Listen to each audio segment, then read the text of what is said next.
ഇസ്ലാം ഒരു ജീവിത വ്യവസ്ഥയാണെന്നും കാമ്പും കാതലുമുള്ള ഒരു ആദർശമാണെന്നും ഏത് കാലഘട്ടത്തിനെയും അതിജീവിക്കുവാനുള്ള ഫ്ലെക്സിബിലിറ്റി ഇസ്ലാമിനുണ്ട് എന്നും ലോകം മനസ്സിലാക്കിയിട്ടുണ്ട്.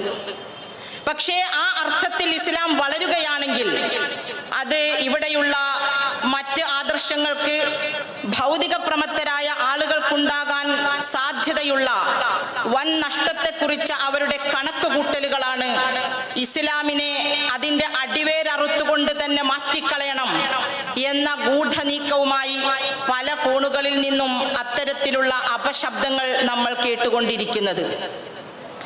യഥാർത്ഥത്തിൽ ഇസ്ലാം ചിന്താശേഷിയുള്ള മനുഷ്യന്റെ മുമ്പിൽ ഗൗരവതരമായ പ്രശ്നങ്ങളെ ഇട്ടുകൊടുത്തുകൊണ്ട് അവയെ പഠിക്കുവാനും മനസ്സിലാക്കുവാനുമുള്ള ഒട്ടേറെ ആശയങ്ങളാൽ സമ്പുഷ്ടമാണ് എന്ന് എല്ലാവരും തിരിച്ചറിഞ്ഞിട്ടുമുണ്ട്.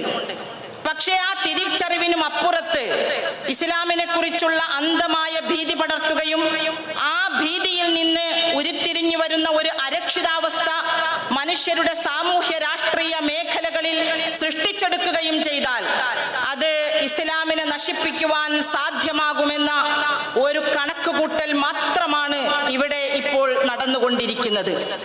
ഇത്തരം സന്ദർഭങ്ങളിൽ നാം അംഗീകരിച്ചിട്ടുള്ള ഈ ആശയത്തെ, നാം അംഗീകരിച്ചിട്ടുള്ള ഈ മതത്തെ, നാം പ്രതിനിധാനം ചെയ്യുന്ന ഈ ഒരു ആശയത്തെ, അതിനെ എതിർക്കുവാൻ ഏതെല്ലാം കോണുകളിൽ നിന്നാണ് കാര്യങ്ങളും കാരണങ്ങളും അതുപോലെ തന്നെ തെറ്റിദ്ധാരണകളും പകർന്നുകൊണ്ടിരിക്കുന്നത് എന്നത് കൃത്യമായി മനസ്സിലാക്കുകയും അതിനെ സമൂഹത്തിന്റെ മുമ്പിൽ തുറന്നു കാട്ടുകയും മാത്രമല്ല അതിന്റെ യഥാർത്ഥമായ നിജസ്ഥിതി ആളുകൾക്ക് മനസ്സിലാക്കി കൊടുക്കുകയും ചെയ്യുക എന്ന് പറയുന്ന ശ്രമകരമായ ദൗത്യം ഈ ലോകത്തുള്ള ഓരോ മുസ്ലിമിന്റെയും ബാധ്യതയാണ് എന്നാണ് ജമാഅത്തെ ഇസ്ലാമി മനസ്സിലാക്കിയിട്ടുള്ളതും അങ്ങനെയാണ് പ്രവർത്തിച്ചു കൊണ്ടിരിക്കുന്നതും.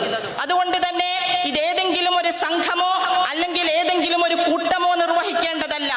അള്ളാഹുവിനെ സ്നേഹിക്കുന്ന, പ്രവാചകനെ സ്നേഹിക്കുന്ന, തങ്ങളുടെ മതമായി തങ്ങൾ തൃപ്തിപ്പെട്ട ആ ഇസ്ലാമിനെ കുറിച്ച് എവിടെ നിന്നാണോ കൂരമ്പുകൾ വരുന്നത് അതിനെ പ്രതിരോധിക്കുവാൻ എനിക്കും അധികാരവും അവകാശവും ഉത്തരവാദിത്വവുമുണ്ട് എന്ന് മനസ്സിലാക്കുമ്പോഴാണ് മുസ്ലിം സമൂഹം അതിന്റെ ഇസ്സത്തിലേക്ക് ഉയർന്നു വരിക എന്നതുകൂടി നാം മനസ്സിലാക്കണം. പ്രവാചകൻ സല്ലല്ലാഹു അലൈഹി വസല്ലമ എന്താണ് തന്റെ അനുയായികളിൽ ചെയ്തത് എന്ന് നോക്കിയാൽ നമുക്ക് മനസ്സിലാക്കാൻ സാധിക്കും. പ്രവാചകൻ അതുവരെ ഉണ്ടായിരുന്ന സ്നേഹം എന്താണെന്നറിയാത്ത, സഹിഷ്ണുത എന്താണെന്നറിയാത്ത, യുദ്ധക്കൊതിയന്മാരായ ദേഹേച്ഛകളെ മാത്രം പിന്തുടർന്നു പോരുന്ന ഒരു സമൂഹത്തെ അവരിലുള്ള നൈസർഗികമായ അതുപോലെ തന്നെ ധൈഷണികമായ എല്ലാ കഴിവുകളെയും അവരിൽ നിന്ന് പുറത്തെടുത്തു. അവരെ ആത്മീയമായും ധാർമ്മികമായും അവരെ റബ്ബിന്റെ മുന്നിൽ നിൽക്കേണ്ടവരാണ് എന്ന് അവരെ ഉണർത്തുകയും പഠിപ്പിക്കുകയും ചെയ്തു. എന്നിട്ട് അവരെ സമൂഹത്തോട് ചേർത്ത് വെച്ചു. സമൂഹത്തിൽ നടക്കുന്ന തിന്മകൾക്കെതിരെ പടപൊരുതേണ്ടത് നമ്മൾ ഓരോരുത്തരുമാണ് എന്ന് അവരെ പറഞ്ഞു പഠിപ്പിച്ച് അങ്ങനെ സാമ്പത്തികം, രാഷ്ട്രീയം, സാമൂഹികം തുടങ്ങിയ എല്ലാ മേഖലകളിലേക്കും അവരുടെ കഴിവുകളെ വളർത്തി വികസിപ്പിച്ച് അവിടെ അത് നടത്തുവാൻ തക്ക രൂപത്തിൽ അവരെ കൊണ്ടുവന്നതാണ് ഇസ്ലാമിന്റെ ചരിത്രം എന്ന് നമുക്ക് മനസ്സിലാക്കുവാൻ സാധിക്കും. അങ്ങനെ എവിടെയാണോ മാനവരാശി ധാർമ്മികതയില്ലാതെ, സദാചാരബോധമില്ലാതെ, യഥാർത്ഥത്തിൽ അവന് ലഭിക്കേണ്ട അവകാശങ്ങൾ കിട്ടാതെ ശ്വാസം മുട്ടിപ്പിടയുന്നത് എപ്പോഴാണോ അപ്പോൾ അവിടെ സന്മാർഗവുമായി, അവിടെ പ്രകാശവുമായി പ്രവാചകന്മാർ വരണം എന്നാണ് അല്ലാഹു സുബ്ഹാനഹു വ തആല തീരുമാനിച്ചത്. അങ്ങനെയാണ് പ്രവാചകന്മാരുടെ ആഗമനം. സൂറത്ത് ഇബ്രാഹിമിൽ അല്ലാഹു പറയുന്നു, കിതാബുൻ അൻസൽനാഹു ഇലൈക ലിതുഖ്രിജൻ നാസ മിനൽ ളുലുമാതി ഇലൻ നൂർ. നാം നിനക്ക് ഈ വേദഗ്രന്ഥം നൽകിയത് ജനങ്ങളെ അന്ധകാരങ്ങളിൽ നിന്ന് പുറത്തെടുത്ത് അവരെ വെളിച്ചത്തിലേക്ക്, അവർക്ക് വെളിച്ചം കാണിച്ചു കൊടുക്കുക എന്ന് പറയുന്ന ഒരു സംഗതിക്ക് വേണ്ടിയാണ്. ബിഇദ്നി റബ്ബിഹിം ഇലാ സിറാത്തിൽ അസീസിൽ ഹമീദ്. സ്തുത്യർഹനായ, അജയ്യനായ, ലോകത്തിന്റെ സൃഷ്ടാവായ അല്ലാഹു കാണിച്ചു തന്ന നേർമാർഗത്തിലേക്ക്, നേർവെളിച്ചത്തിലേക്ക്, എല്ലാവിധ അന്ധകാരങ്ങളിൽ നിന്നും മനുഷ്യനെ മോചിപ്പിച്ചുകൊണ്ട് കൊണ്ടുവരണം എന്ന ആ ദൗത്യം നിർവഹിക്കുവാനാണ് പ്രവാചകന്മാരെ അല്ലാഹു സുബ്ഹാനഹു വ തആല ഇവിടെ നിയമിച്ചതെങ്കിൽ, ഇവിടേക്ക് അയച്ചതെങ്കിൽ, മുഹമ്മദ് നബി സല്ലല്ലാഹു അലൈഹി വസല്ലം അതിനു വേണ്ടിയാണ് ഇവിടെ വന്നതെങ്കിൽ, പ്രിയമുള്ള സഹോദരീ സഹോദരന്മാരെ,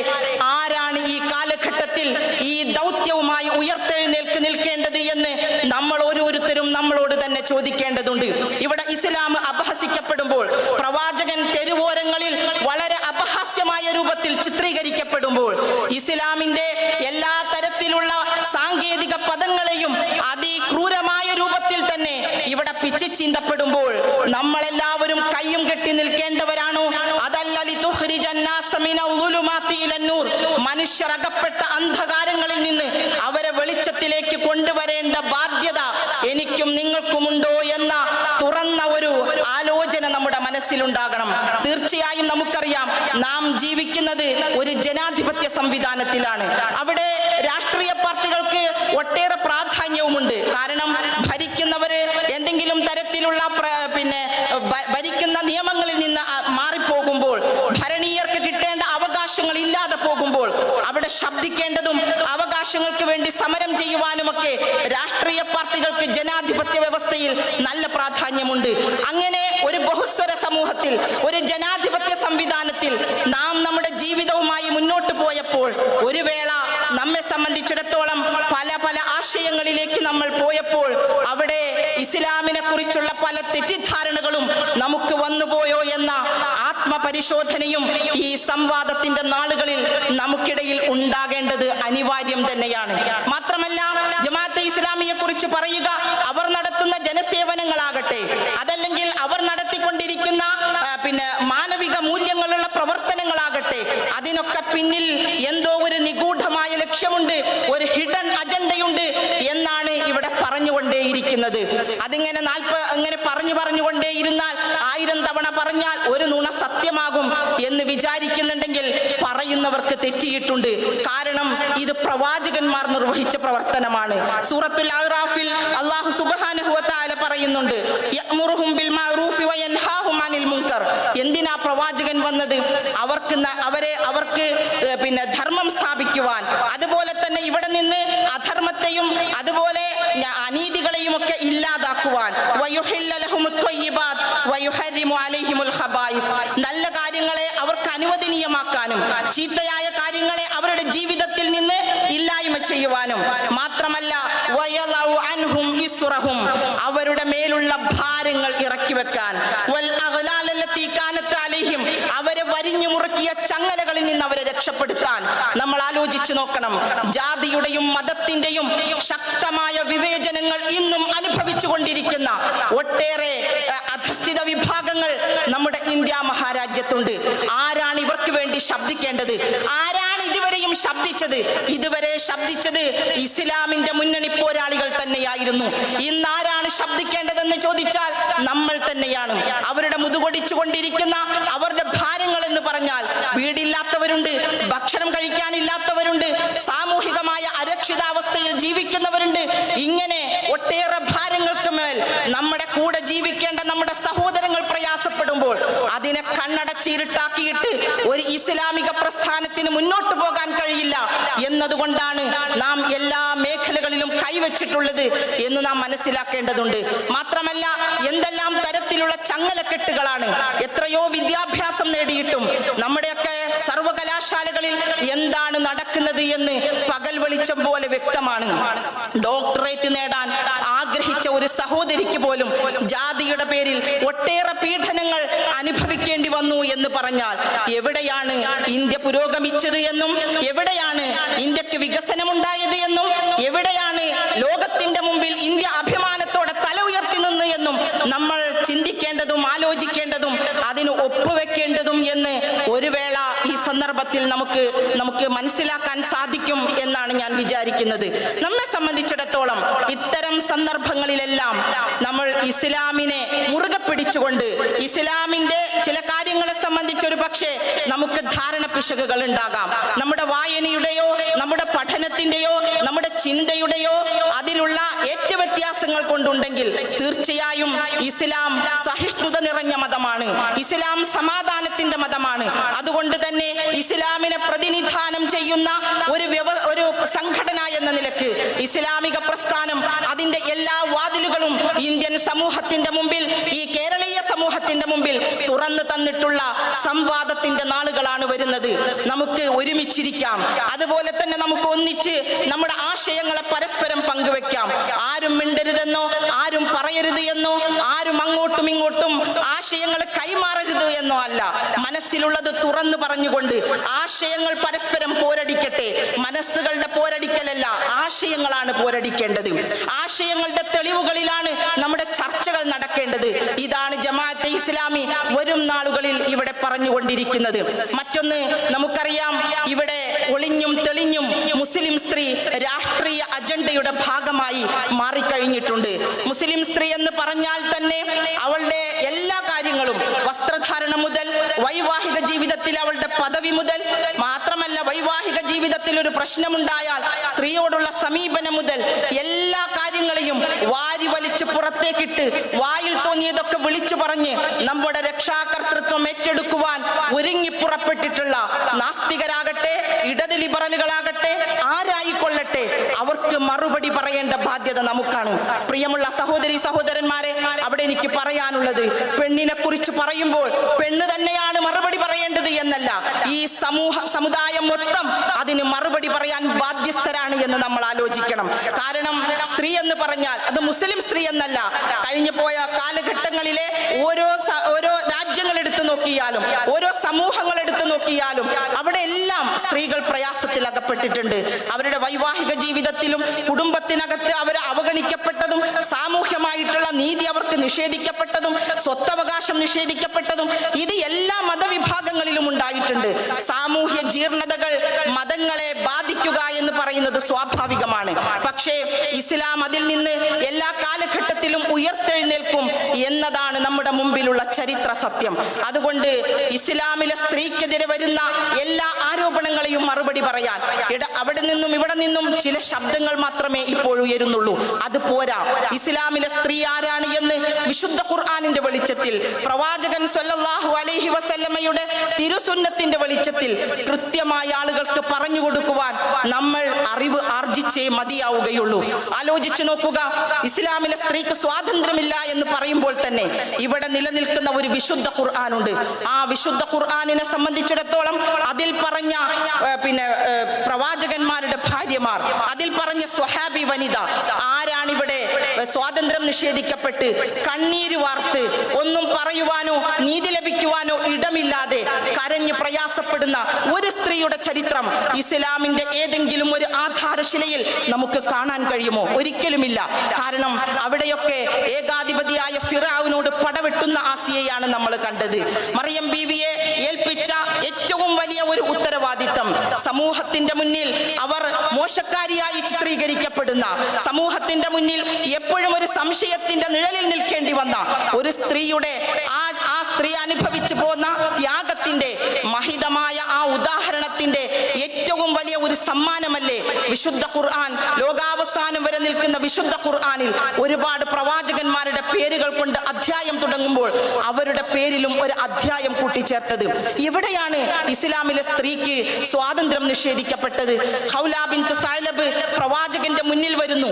തന്റെ ഭർത്താവ് പ്രായാധിക്യം കൊണ്ട്, തന്റെ ഭർത്താവിന് അസുഖമുള്ളത് കൊണ്ട് അദ്ദേഹത്തിന്റെ വായിൽ നിന്ന് അറിയാതെ വരാൻ പാടില്ലാത്ത ഒരു വചനം വന്നു പോയി. നീ എന്റെ ഉമ്മയെ പോലെയാണെന്ന് പറഞ്ഞു പോയി.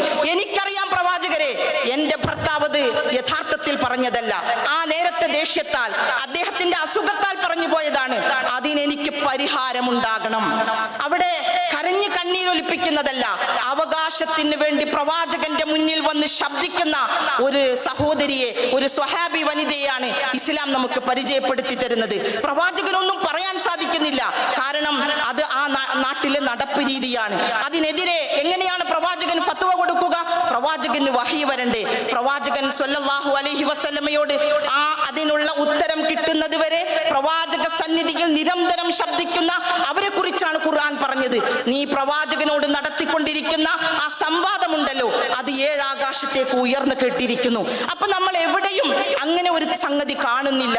എവിടെയും നമുക്ക് ഇസ്ലാമിലെ സ്ത്രീ എന്ന് പറഞ്ഞാൽ അവൾ ഏതൊക്കെയോ അർത്ഥത്തിൽ കുടുംബത്തിലാകട്ടെ സമൂഹത്തിലാകട്ടെ നീതി നിഷേധിക്കപ്പെട്ട സ്വാതന്ത്ര്യമില്ലാത്ത ഒരു ജനസമൂഹമാണ്, അല്ലെങ്കിൽ സമൂഹത്തിന്റെ പാതിയാണ് എന്ന് എവിടെയും കാണാത്ത ഈ ഒരു അപസ്വരം നിരന്തരമായി ഉയർന്നു കേൾക്കുന്നുണ്ടെങ്കിൽ അവരോട് നമുക്ക് സ്നേഹബുദ്ധിയാ പറയുവാനുള്ളത്, ഒരുമിച്ചിരിക്കണം. എവിടെയാണ് സ്ത്രീക്ക് പിഴച്ചു പോയത് എന്ന്, എവിടെയാണ് മുസ്ലിം സ്ത്രീക്ക് നീതി നിഷേധിക്കപ്പെട്ടത് എന്ന് കൃത്യമായി അറിവുണ്ടെങ്കിൽ അവർ നമ്മോടൊപ്പം ചേർന്നിരിക്കട്ടെ. ഇവിടെ വസ്ത്രം ധരിക്കാത്തതാണെങ്കിൽ, അർദ്ധനഗ്നകളാകുന്നതാണെങ്കിൽ അതാണ് സ്വാതന്ത്ര്യമെങ്കിൽ ഈ കേരളത്തിന്റെ മണ്ഡലത്തിൽ പഠനങ്ങൾ നടക്കണം. അങ്ങനെ നടക്കുന്ന മേഖലകൾ, അങ്ങനെ നടക്കുന്ന ഇവിടെ സ്ത്രീകളുമായി ബന്ധപ്പെട്ട് നടക്കുന്ന ഒട്ടേറെ മാഫിയകൾ, അവിടെ അനുഭവിക്കുന്ന അവിടുത്തെ സ്ത്രീകൾ അനുഭവിക്കുന്ന അസ്വാതന്ത്ര്യത്തിന്റെ, അവർ അനുഭവിക്കുന്ന നീതി നിഷേധത്തിന്റെ, അവർ അനുഭവിക്കുന്ന പുരുഷ വരേണ്യ വർഗത്തിന്റെ അധികാരത്തിന്റെ പഠനങ്ങൾ സാമൂഹിക മേഖലയിൽ കേരളത്തിൽ ഇനിയും നടക്കേണ്ടതുണ്ട്. അപ്പോഴാണ് മുസ്ലിം സ്ത്രീ അനുഭവിക്കുന്ന മാധുര്യം, സ്വാതന്ത്ര്യത്തിന്റെ മാധുര്യം എന്താണ് എന്ന് പൊതുസമൂഹത്തിന്റെ മുന്നിൽ നമുക്ക് പറയാൻ സാധിക്കുക. അതുകൊണ്ട് ഇനിയും അത്തരം വിഷയങ്ങളിൽ സംവാദങ്ങൾ ഉണ്ടാകണം, പഠനങ്ങൾ നടക്കണം എന്നുകൂടി ഈ സന്ദർഭത്തിൽ പറയുകയാണ്. ഇപ്പോൾ നമ്മൾ 1921 100ാം വാർഷികം ആഘോഷിക്കുന്ന തിരക്കിൽ കൂടിയാണ്. അതും നമ്മളുമായി ബന്ധപ്പെട്ട് നിൽക്കുന്ന ഒരു സംഗതിയാണ്. നിങ്ങൾ ആലോചിച്ചു നോക്കൂ, ഒട്ടേറെ സ്ത്രീരത്നങ്ങൾ സ്വാതന്ത്ര്യ സമരത്തിന് വേണ്ടി, നമ്മുടെ രാജ്യത്തിന്റെ സ്വാതന്ത്ര്യത്തിന് വേണ്ടി പുരുഷന്മാരോടൊപ്പം പടപൊരുതിയിട്ടുണ്ട്. അവരോടാരും പറഞ്ഞിട്ടല്ല. അന്ന് അവർക്ക് വനിതാ സംഘടനകൾ ഉണ്ടായിരുന്നില്ല. അവരെ ആരാണ് അതിലേക്ക് നയിച്ചത് എന്ന് ആലോചിക്കുമ്പോൾ അവർക്ക് പ്രചോദനമായത് വിശുദ്ധ ഖുർആനും തിരുസുന്നത്തും തന്നെയാണ് എന്ന് നമുക്ക് മനസ്സിലാക്കാൻ സാധിക്കും. സ്വന്തം ഭർത്താവ് ജയിലിലേക്ക് പോകുമ്പോൾ പറയുകയാണ്, നിങ്ങൾ എന്നെ കുറിച്ചോ കുടുംബത്തെ കുറിച്ചോ ആലോചിക്കേണ്ടതില്ല, താങ്കൾ അത് ആലോചിച്ചാൽ താങ്കൾക്ക് ധൈര്യം നഷ്ടപ്പെട്ടു പോകും. അതുകൊണ്ട് സധൈര്യം നിങ്ങൾ പോയിക്കൊള്ളുക. ഇവിടുത്തെ കാര്യങ്ങളൊക്കെ ഭംഗിയായി നോക്കാൻ എനിക്കറിയാം. ഇത് പറഞ്ഞ മഹദിയെ കുറിച്ച് പണ്ഡിറ്റ് ബ്രിക് നാരായണൻ സുബ്ഹെ ഉമ്മീദി പത്രത്തിൽ എഴുതിയത്, നിങ്ങൾ മാതൃരാജ്യത്തിന്റെ സ്നേഹം എന്താണെന്ന് പഠിക്കണമെങ്കിൽ, മാതൃരാജ്യത്തെ എങ്ങനെയാണ് സ്നേഹിക്കേണ്ടത് എന്ന് നിങ്ങൾ പഠിക്കണമെങ്കിൽ അത് ഈ ദേവിയുടെ കാൽച്ചുവട്ടിലിരുന്നാണ് പഠിക്കേണ്ടത് എന്ന് അദ്ദേഹം എഴുതിയത് നിസാബീഗത്തെ കുറിച്ചായിരുന്നു. നിങ്ങൾ ആലോചിച്ചു നോക്കണം, എവിടെ നിന്നാണ് അവർക്ക് ആർജവം? മുസ്ലിം സ്ത്രീയല്ലേ അവർ? ഇന്നത്തെ പോലെ ഉയർന്ന വിദ്യാഭ്യാസ യോഗ്യതയില്ലല്ലോ. നമ്മുടെ സിനിമകളിൽ കാണുന്നത് പോലെ ഏതൊക്കെയോ പുരുഷന്മാരുടെ ഭാര്യമാരായി, സുന്ദരികളായി, അണിയറക്കുള്ളിൽ മാത്രം ഒതുങ്ങി കഴിയുന്ന ആ ഭാര്യമാരെ കുറിച്ച് എന്നെന്നും ആവലാതിപ്പെടുന്ന ഭർത്താക്കന്മാരുള്ള ഒരുപാട് സിനിമകളിലൂടെ കടന്നു പോയപ്പോൾ നമ്മുടെ മുസ്ലിം സ്ത്രീയുടെ ചരിത്രം ഇന്നും രേഖപ്പെടാതെ കിടക്കുന്നുണ്ടെങ്കിൽ അതിന്റെ പിന്നിൽ വലിയ ഗൂഢാലോചനകളുണ്ട്. അതിന്റെ പിന്നിൽ വലിയ രൂപത്തിൽ മുസ്ലിം സ്ത്രീകളെ അരികവൽക്കരിക്കുവാനുള്ള അജണ്ടയുടെ ഭാഗമാണ് എന്ന് നമ്മൾ മനസ്സിലാക്കണം. ഒട്ടേറെ ചരിത്ര സത്യങ്ങൾ ഇതുപോലെ നമുക്ക് പറയാൻ സാധിക്കും. നമ്മെ സംബന്ധിച്ചിടത്തോളം നമ്മൾ മനസ്സിലാക്കേണ്ടത്, നമ്മളെ കുറിച്ച് സംസാരിക്കുവാൻ നമ്മളിപ്പോൾ ഉയർന്നിട്ടുണ്ടോ എന്നതാണ്. നമ്മുടെ ചരിത്രത്തെ കുറിച്ച് നമ്മൾ ആഴത്തിൽ പഠിച്ചിട്ടുണ്ടോ എന്നാണ്. പഠിച്ചിട്ടില്ലെങ്കിൽ പഠിച്ചുകൊണ്ട് നമ്മൾ ഈ ഒരു രംഗത്തേക്ക് ഇറങ്ങേണ്ടതുണ്ട്. ഈ സംവാദത്തിന്റെ നാളുകൾ അതിനുവേണ്ടി ഉപയോഗപ്പെടുത്തുവാൻ നമുക്ക് സാധിക്കണം. മുസ്ലിം ഉമ്മത്തിന്റെ യഥാർത്ഥ പ്രശ്നം എന്താണെന്ന് ചോദിച്ചാൽ നമുക്കൊരു നേതാവില്ലാതെ പോയി എന്നത് ഒരു വലിയ കാര്യം തന്നെയാണ്. ഇപ്പോൾ മുസ്ലിം സമൂഹത്തിന്റെ അവസ്ഥ എങ്ങനെയാണെന്ന് ചോദിച്ചാൽ, ഹുക്കമാക്കള് മനുഷ്യന്റെ ഹൃദയങ്ങളെ 3ആയിട്ട് പറയാറുണ്ട്. അതിൽ ഒരു ഹൃദയം കല്ല് പോലെയാണ്. അതില് മഴ പെയ്താൽ ആ മഴവെള്ളം അവിടെ കെട്ടി നിൽക്കുകയോ ഒന്നുമില്ല, നമുക്കറിയാവുന്നതാണ്. ആ വെള്ളം അപ്പാടെ ഒലിച്ചു പോകും, കല്ല് അങ്ങനെ തന്നെ നിൽക്കും. അതാണ് ഒരു ഹൃദയം. രണ്ടാമത്തെ ഹൃദയം എന്ന് പറഞ്ഞാൽ അത് ഈത്തപ്പന മരം പോലെയാണ്. ഈത്തപ്പന മരത്തെ ആണ് അറബികൾ പൊതുവെ വിശദീകരിക്കാറുള്ളത് എന്നതുകൊണ്ടാണ്. അതിന്റെ അടിവേര് മണ്ണിൽ ആഴ്ന്നു നിൽക്കുന്നു. അതിന്റെ കാണ്ഡം വളരെയധികം തടിയുള്ളതാണ്. അങ്ങനെ മേലെ നോക്കുമ്പോൾ നല്ല ചില്ലകളോട് കൂടി, നല്ല മധുരമുള്ള ഫലങ്ങളോട് കൂടിയ നല്ല ഒരു വൃക്ഷം. ഏതൊരു പ്രതിസന്ധി വന്നാലും, ഏതൊരു ബുദ്ധിമുട്ട് വന്നാലും ഒന്ന് കാറ്റിൽ ആടിയുലയുമെന്നല്ലാതെ കടപുഴകി വീഴാൻ സാധിക്കാത്ത വിധത്തിൽ ആദർശ പ്രതിബദ്ധതയുള്ള, ഈമാനിന്റെ ആവേശമുള്ള, പ്രവാചകൻ സല്ലല്ലാഹു അലൈഹി വസല്ലമയെ നെഞ്ചേറ്റിയ ഹൃദയമുള്ളവരാണ് ഒരു കൂട്ടർ. മൂന്നാമത്തെ ഒരു ഹൃദയമുണ്ട്. തൂവല് പോലെയാണ് ഹൃദയം. എവിടേക്കാണോ കാറ്റടിക്കുന്നത് അവിടേക്കാ തൂവല് പോവുക, ഭാരമില്ല. തെക്കോട്ട് കാറ്റടിച്ചാൽ അവിടേക്ക് പോകും, വടക്കോട്ട് കാറ്റടിച്ചാൽ അങ്ങോട്ട് പോകും. അങ്ങനെ സർവമത സത്യവാദികൾ എന്തൊക്കെയോ നിരത്തുമ്പോൾ ഇതിലും എന്തൊക്കെയോ എവിടെയോ ശരിയുണ്ട് എന്ന് തൂവല് പോലുള്ള മനസ്സുമായി നമ്മൾ അങ്ങോട്ട് ചായുന്നു. അപ്പോഴാണ് ഫേസ്ബുക്കിൽ മറ്റൊരു പോസ്റ്റ് ഹദീസ് നിഷേധ പ്രവണതകളുമായി വരുന്നു. ഖുർആൻ മാത്രം മതി ഒരു വിശ്വാസിക്ക് ജീവിക്കുവാൻ. എന്തിനാണ് ഹദീസ്? ആരാണ് ഹദീസ് ഉണ്ടാക്കിയത്? ഹദീസുകൾ വ്യാജങ്ങളാണ്. അപ്പൊ അത് കേൾക്കുമ്പോ ഇതും ശരിയാണല്ലോ എന്ന് തോന്നുന്ന തൂവലിന്റെ മനസ്സ്. കുറച്ചു കഴിഞ്ഞാൽ അതാ പറയുന്നു, യുദ്ധക്കൊതിയനായ പ്രവാചകൻ, ഗനീമത്ത് സ്വത്ത് തട്ടിയെടുക്കാൻ വന്ന പ്രവാചകൻ. അങ്ങനെയാണെങ്കിൽ എങ്ങനെയാണ് പ്രവാചകനെ അംഗീകരിക്കുക? അപ്പുറത്ത് ലൈംഗികാസക്തിയുള്ള പ്രവാചകൻ ഒരു കുരുന്നിനെ വിവാഹം കഴിച്ചത്രേ. അത് കേൾക്കുമ്പോ ആകെ കൂടി ആടിയുലഞ്ഞ് അങ്ങനെ തെക്കോട്ടോ വടക്കോട്ടോ പടിഞ്ഞാറോട്ടോ എങ്ങോട്ടാണ് പോകേണ്ടതെന്നറിയാതെ എല്ലാറ്റിലും പോയി തലയിട്ട് അവസാനം ഒന്നുമില്ലാതെ ആടിയുലഞ്ഞുകൊണ്ട് മാത്രം ഇരിക്കുന്ന, കാറ്റിന്റെ ഗതിക്കനുസരിച്ച് നീങ്ങുന്ന ഒരു സമുദായമായി നമ്മൾ മാറിയിട്ടുണ്ടോ എന്ന് ഈ കാലഘട്ടത്തിൽ നമ്മൾ ആലോചിക്കേണ്ടതുണ്ട്. നമ്മുടെ കയ്യിൽ കാമ്പും കാതലുമുള്ള ഒരു ആദർശം ഉണ്ടായിട്ട് അതിന്റെ പേരിൽ എഴുന്നേറ്റ് നിൽക്കാൻ നമുക്ക് ത്രാണിയുണ്ടായിട്ടില്ലെങ്കിൽ അത് ഇസ്ലാമിന്റെ കുറ്റമല്ല. ചെങ്കണ്ണ് ബാധിച്ചവന് ഒരു പക്ഷേ സൂര്യന്റെ പ്രകാശത്തിന്റെ മങ്ങൽ തോന്നിയേക്കാം. അത് സൂര്യന്റെ കുഴപ്പമല്ല. സൂര്യൻ എപ്പോഴും കത്തിജ്വലിച്ച് തന്നെ ആകാശത്ത് തലയുയർത്തി നിൽക്കുന്നുണ്ട്. തന്റെ കണ്ണിന് ബാധിച്ച പ്രയാസമാണ്, രോഗമാണ് കാരണമെന്ന് തിരിച്ചറിയണം. അതുകൊണ്ട് ഇസ്ലാമിനല്ല ഇവിടെ, ഇസ്ലാമിന്റെ പ്രകാശമല്ല ഇവിടെ മങ്ങിപ്പോയത്. ഇസ്ലാമിനല്ല ഇവിടെ പ്രയാസങ്ങൾ വന്നിട്ടുള്ളത്. ഇസ്ലാമല്ല ഇവിടെ യഥാർത്ഥത്തിൽ തെറ്റിദ്ധരിക്കപ്പെട്ടിരിക്കുന്നത്. ആ തെറ്റിദ്ധാരണകളിൽ കുടുങ്ങിപ്പോയത് നമ്മൾ ഈ ഇസ്ലാമിനെ വായിക്കുന്നിടത്ത്, നമ്മൾ ഈ ഇസ്ലാമിനെ പഠിക്കുന്നിടത്ത്, നമ്മൾ ഈ ഇസ്ലാമിനെ മറ്റുള്ളവർക്ക് കാണിച്ചു കൊടുക്കുന്നിടത്ത് നമുക്ക് വന്ന ഒരുപാട് അബദ്ധങ്ങളോ അതല്ലെങ്കിൽ അശ്രദ്ധക്കുറവുകളോ മാത്രമാണ് എന്ന് നാം മനസ്സിലാക്കണം. കഴിഞ്ഞു പോയ കാലഘട്ടത്തിലെ നമ്മുടെ പണ്ഡിതന്മാരെ നോക്കിയാൽ മതി. ഒരേ സമയം അവർ രാഷ്ട്രീയക്കാരുമായിരുന്നു, ആത്മീയ നേതാക്കളുമായിരുന്നു. 1921 കാലത്ത് യുദ്ധം ചെയ്യുകയാണ്. പ്രവാചകൻ യുദ്ധം ചെയ്തത് വാളുകൊണ്ടാണല്ലോ. അപ്പൊ തോക്കുകൊണ്ട് യുദ്ധം ചെയ്ത് മരിച്ചാൽ ഷഹീദാവുമോ? ചോദ്യമാണ്. ഫത്വ വേണം. പൊന്നാനിയിലേക്ക് വന്നു. ആരാണ് അവിടെ ഉള്ളത്? സൈനുദ്ദീൻ മഖ്ദൂം ഉണ്ട്, ഷെയ്ഖ് സൈനുദ്ദീൻ മഖ്ദൂം.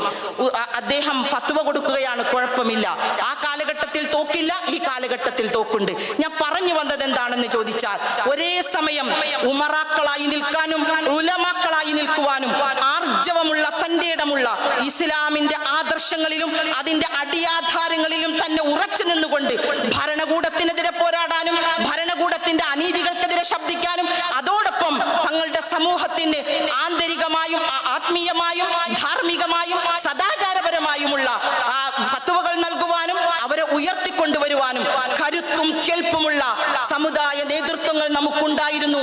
ഇപ്പോഴുണ്ടോ എന്ന് നമ്മുടെ ആലോചനയിൽ ഉണ്ടാകണം. ഇല്ലെങ്കിൽ ഈ ദൗത്യം നമ്മളെല്ലാവരും ഏറ്റെടുത്തേ മതിയാവുകയുള്ളൂ. ഇസ്ലാം തെറ്റിദ്ധരിക്കപ്പെടുമ്പോൾ, പ്രവാചകൻ സല്ലല്ലാഹു അലൈഹി വസല്ലമ അപഹസിക്കപ്പെടുമ്പോൾ അല്ലാഹു സുബ്ഹാനഹു വ തആല നമ്മോട് പറഞ്ഞില്ലേ, നമ്മൾ അല്ലാഹുവിനെയും പ്രവാചകനെയും സ്നേഹിക്കണമെന്ന്. പ്രവാചകൻ ഉമറിനോട് പറഞ്ഞില്ലേ, നീ നിന്നെക്കാൾ കൂടുതൽ എന്നെ സ്നേഹിക്കണമെന്ന്. അപ്പൊ ഞാൻ സ്നേഹിക്കേണ്ട, എന്റെ സ്നേഹം നിർബന്ധമായ ഒരു പ്രവാചകനെ കുറിച്ച് പറയുമ്പോൾ എങ്ങനെയാണ് നമുക്ക് അസ്വസ്ഥതയില്ലാതെ സമാധാനപരമായി ഇവിടെ ജീവിക്കാൻ സാധിക്കുക എന്നത് നമ്മുടെ മുന്നിൽ ഒരു ചോദ്യചിഹ്നമായി ഉണ്ടാകണം. അല്ലാഹു സുബ്ഹാനഹു വ തആല പറയുന്നുണ്ട്, അല്ലദീന ഇമ്മക്കന്നഹും ഫിൽ അർദ് അഖാമുസ് സ്വലാത്ത വആതുസ് സകാത്ത് വഅമറു ബിൽ മഅറൂഫി വനഹൗ അനിൽ മുൻകർ. സത്യവിശ്വാസികൾ എന്ന് പറഞ്ഞാൽ ആരാണെന്ന് അറിയാമോ?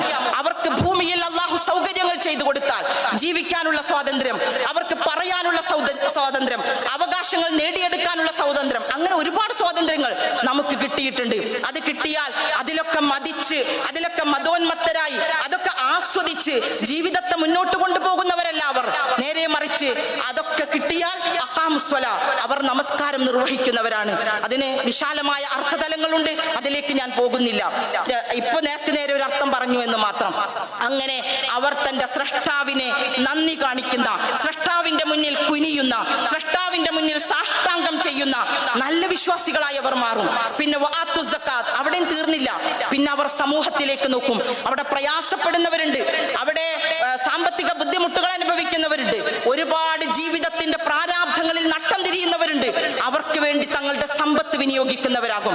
എന്നിട്ടോ അതും കഴിഞ്ഞാൽ അവിടെ നിർത്തിയോ? ഇല്ല. വഅമറു ബിൽ മഅറൂഫ് വനഹൗ അനിൽ മുൻകർ. അവർ ഈ ഭൂമിയിൽ, അല്ലാഹുവിന്റെ ഭൂമിയിൽ അവിടെ ധർമ്മം സ്ഥാപിക്കുവാൻ വേണ്ടി, അല്ലാഹുവിന്റെ നിയമങ്ങൾ ഇവിടെ സ്ഥാപിച്ചെടുക്കുവാൻ വേണ്ടി, അള്ളാഹ് ഇഷ്ടമില്ലാത്ത നിയമങ്ങളെയും അള്ളാഹു ഇഷ്ടപ്പെടാത്ത സമ്പ്രദായങ്ങളെയും അള്ളാഹു വെറുക്കുന്ന ആചാരങ്ങളെയും ഇവിടെ നിന്ന് ഇല്ലായ്മ ചെയ്യാൻ വേണ്ടി അങ്ങനെ ധർമ്മത്തിന്റെ സ്ഥാപനത്തിനും അധർമ്മത്തിന്റെ വിഭാടനത്തിനും വേണ്ടി പണിയെടുക്കുന്നവരാണവർ എന്ന് പറഞ്ഞാൽ ഈ ആയത്തിൽ ആത്മീയതയെയും നമ്മുടെ സാമൂഹികതയെയും നമ്മുടെ രാഷ്ട്രീയത്തെയും എല്ലാം കൂട്ടിക്കെട്ടിക്കൊണ്ട് അള്ളാഹു സുബ്ഹാനഹു വ തആല പറഞ്ഞു വെക്കുന്നു. പ്രിയമുള്ളവരെ, ഇത് നമുക്ക് നെഞ്ചേറ്റാൻ സാധിച്ചിട്ടുണ്ടോ എന്ന ചോദ്യമാണ് നമുക്കുണ്ടാകേണ്ടത്. ഞാനിടയ്ക്ക് ചോദ്യം എന്ന് പറയുന്നത് വിശുദ്ധ ഖുർആന്റെ ഒരു ശൈലിയാണ്. ഓതിങ്ങനെ പോകുമ്പോ അള്ളാഹു സുബ്ഹാനഹു വ തആല എടുത്ത് പറയും, അങ്ങനെ അങ്ങോട്ട് ഓതിപ്പോയാൽ ശരിയാവില്ല. അല്ലദീന പിന്നെ അഫലാ യൻദുറൂന ഇലൽ ഇബ്ലി കൈഫ ഖുലിഖത്, അങ്ങനെ ചോദിക്കും. എന്താ ചോദിക്കുന്നത്? ഓതിപ്പോവല്ലേ, നിങ്ങളൊന്ന് ഒട്ടകത്തെ നോക്കിയോ, അതിനെക്കുറിച്ച് ചിന്തിച്ചോ, അതിന്റെ ശരീരഘടനയെ നോക്കിയോ, എങ്ങനെയാണത് സൃഷ്ടിക്കപ്പെട്ടതെന്ന് നോക്കണം. ആലോചനയില്ലാത്ത, ചിന്തയില്ലാത്ത, ചിന്താശേഷിയില്ലാത്ത ഒരു ജനതയ്ക്ക് ഒരിക്കലും തന്നെ ഇവിടെ ഒന്നും നടത്താൻ സാധിക്കുകയില്ല എന്നതുകൊണ്ടാണ് വിശുദ്ധ ഖുർആൻ ചിന്തയെക്കുറിച്ചും ചിന്തിക്കുന്നവരെ കുറിച്ചുമൊക്കെ നിരന്തരം പറയുന്നത്. അതുകൊണ്ട് നാം ഈ സന്ദർഭത്തിൽ അതിനെക്കുറിച്ച് ആലോചിക്കേണ്ടവരാണ്. അതിനെക്കുറിച്ച് നാം കൃത്യമായി മനസ്സിലാക്കേണ്ടവരാണ്. എന്താണ് നമ്മുടെ ഉത്തരവാദിത്തമെന്നും ഈ രാജ്യത്ത് നിലനിൽക്കുന്ന ഇത്തരം സാഹചര്യങ്ങളിൽ നമ്മൾ എന്താണ് പണിയെടുക്കേണ്ടത് എന്നും നമുക്കൊരു കൃത്യമായ ധാരണ നമുക്കുണ്ടായേ പറ്റൂ. പ്രത്യേകിച്ചും ഞാൻ ഒന്നുകൂടി പറഞ്ഞത് മുസ്ലിം സ്ത്രീകളുടെ അവസ്ഥയെ കുറിച്ച് തന്നെയാണ്. കാരണം ഇടയ്ക്കിടയ്ക്ക് അതിന്റെ മേലാണ് ഒരു കൊട്ടുകൾ വന്നുകൊണ്ടിരിക്കുക. അങ്ങനെ ഇവിടെ ഫ്ലാഷ് മോബ് കളിക്കുവാൻ, അതല്ലെങ്കിൽ അർദ്ധനഗ്നകളായോ നഗ്നകളായോ ഉള്ള ഫോട്ടോകൾ വെച്ചുകൊണ്ട് ക്യാമ്പസിലേക്ക് കുട്ടികളെ സ്വീകരിക്കുവാൻ, അങ്ങനെ വസ്ത്രം അഴിച്ചിട്ട് കഴിഞ്ഞാൽ സ്വാതന്ത്ര്യമായി ഒന്ന് ഉദ്ഘോഷിക്കുന്ന, ഇവിടുത്തെ നമ്മുടെ ഭാഷയിൽ പറഞ്ഞാൽ പരിഹാസ്യത്തോടെ നമുക്ക് പറയാൻ പറ്റും, ഇതുപോലെയുള്ള പരിഷ്കരണവാദികൾ അല്ലെങ്കിൽ പരിഷ്കാരമുള്ളവർ അല്ലെങ്കിൽ ലിബറലായിട്ട് സ്വതന്ത്രമായിട്ട് ചിന്തിക്കുന്ന ആളുകൾ എന്താണ് സ്വാതന്ത്ര്യമെന്നും എന്താണ് പരിഷ്കരണമെന്നും എന്താണ് സംസ്കാരമെന്നും കൃത്യമായി നിർവചിച്ചു കൊടുക്കുവാൻ ഇന്ന് ത്രാണിയുള്ളവർ, കഴിവുള്ളവർ, പച്ചയായ ആശയങ്ങളുള്ളവർ നമ്മൾ മാത്രമാണ് എന്ന് നമ്മൾ തിരിച്ചറിയുമ്പോൾ തീർച്ചയായും നമുക്ക് ഇതുമായി മുന്നോട്ട് കൊണ്ടുപോകാൻ കഴിയും. അബുൽ ഹസൻ അലി നദ്വി റഹിമഹുല്ല അദ്ദേഹം തന്റെ ഒരു പുസ്തകത്തിൽ പറയുന്നുണ്ട്, എങ്ങനെയാണ് ഇസ്ലാം ജനമനസ്സുകളിലേക്ക് കടന്നു കയറിയത് എന്ന് ചോദിച്ചാൽ അദ്ദേഹം പ്രവാചകത്വം എന്ന് പറയുന്ന താക്കോല് കൊണ്ട് ജനഹൃദയങ്ങളിലേക്ക് നടന്നു കയറിയതാണ്. അല്ലാതെ വാദോരാതെ പ്രസംഗിച്ചിട്ടല്ല, കർമ്മങ്ങളിലൂടെ, ജീവിതത്തിലൂടെ, ജീവിതത്തിന്റെ ഉത്തമമായ മാതൃകകളിലൂടെ അവർ ജനങ്ങളുടെ ഹൃദയത്തിലേക്ക് കടന്നു കയറി. അതിനെ സ്വഹാബിമാരും താബിഈകളും ഒക്കെ അതിനെ വാരിപ്പുൽകി. അവരും അത് തന്നെയാണ് ചെയ്തത്. അതിന്റെ മറ്റൊരു ഉദാഹരണമാണ് മാലിക് ബിൻ ദീനാർ കേരളത്തിൽ ചെയ്തത്. പ്രിയമുള്ള സഹോദരി സഹോദരന്മാരെ, നമുക്ക് അതുപോലെ തന്നെ ഇസ്ലാമിന്റെ സ്നേഹമാകുന്ന, സാഹോദര്യമാകുന്ന, സഹിഷ്ണുതയാകുന്ന, അതിന്റെ വിശാലതയാകുന്ന, അതിന്റെ കാഴ്ചപ്പാടുകളുള്ള ആ ഇസ്ലാമിന്റെ താക്കോല് കൊണ്ട് ജനഹൃദയങ്ങളെ തുറക്കുവാൻ പ്രാപ്തി നേടിയിട്ടുണ്ടോ എന്ന ആത്മപരിശോധന നടക്കണം. നമ്മുടെ ആശയങ്ങൾ തമ്മിൽ പരസ്പരം കോർത്തു വരണം. നമുക്ക് ആശയങ്ങളുമായി നമുക്ക് പരസ്പരം സംവദിക്കണം. അങ്ങനെ ഈ കേരളത്തിന്റെ അന്തരീക്ഷത്തിൽ നവംബർ 15 മുതൽ ഡിസംബർ 15 വരെ സാഹോദര്യമുള്ള, സഹിഷ്ണുതയുള്ള, അങ്ങോട്ടും ഇങ്ങോട്ടും വൈകാരികമായ പ്രകടനങ്ങളില്ലാത്ത മനോഹരമായ സംവാദത്തിന്റെ നാളുകളാണ് ജമാഅത്തെ ഇസ്ലാമി ഒരുക്കി വെച്ചിട്ടുള്ളത്. നിങ്ങൾക്ക് സംശയങ്ങൾ ഉണ്ടാകാം, നിങ്ങൾക്ക് വിമർശനങ്ങൾ ഉണ്ടാകാം, അതുമല്ലെങ്കിൽ നിങ്ങൾക്ക് ചില തെറ്റിദ്ധാരണകൾ ഉണ്ടാകാം. എന്തുമായിക്കൊള്ളട്ടെ, അതുമായി ബന്ധപ്പെട്ട് നിങ്ങൾ ജമാഅത്തെ ഇസ്ലാമിയുടെ പ്രവർത്തകരെയും അതിന്റെ നേതാക്കളെയും സമീപിക്കുമ്പോൾ തീർച്ചയായും നമ്മുടെ മുന്നിൽ ഒരു മനോഹരമായ ഒരു ലോകം ഈ ഒരു മാസക്കാലയളവിൽ തുറന്നു കിടക്കുന്നു എന്നത് വളരെ സന്തോഷം നൽകുന്ന കാര്യമാണ്. നമുക്ക് സംവദിക്കാം, ഒരുമിച്ചിരിക്കാം, പരസ്പരം പങ്കുവെക്കാം. നാഥൻ അതിനെ നമുക്ക് തൗഫീഖ് നൽകി അനുഗ്രഹിക്കുമാറാകട്ടെ.